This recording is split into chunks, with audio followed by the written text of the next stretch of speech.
Hindi raw sikreto ang gentleman's agreement ng Pilipinas sa China noong Administrasyong Duterte.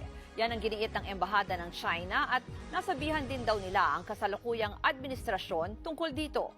Nasa frontline ng balitang yan si Camille Samonte. Sinagot na ng Chinese Embassy ang mga tanong ni Pangulong Bongbong Marcos tungkol sa umano'y gentleman's agreement ni dating Pangulong Rodrigo Duterte sa China.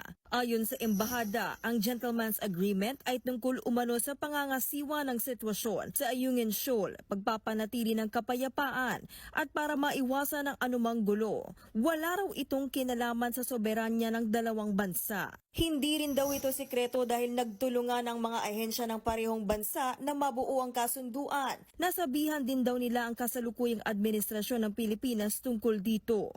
Matatanda ang kinwestiyon ni Pangulong Marcos ang laman ng kasunduan ni Duterte sa China na tinawag pa ni PBBM na secret agreement. Hindi raw ito na-endorso sa kanyang nakaraang administrasyon.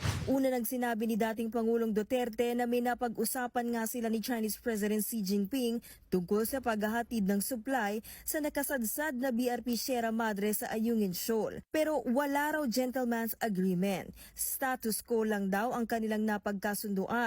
Ibig sabihin daw niyan, bawal magdala ng mga construction material para kumpunahin ang nangangalawang ng BRP Sierra Madre.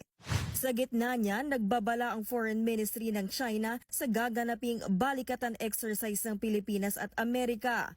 Magpapalala lang daw ito ng tensyon sa South China Sea at magdudulot ng mas malaking insecurity sa Pilipinas. Sa kabila ng banta, tuloy na tuloy pa rin ang military exercise na gagawin sa April 22 hanggang May 10 malapit sa Taiwan at South China Sea.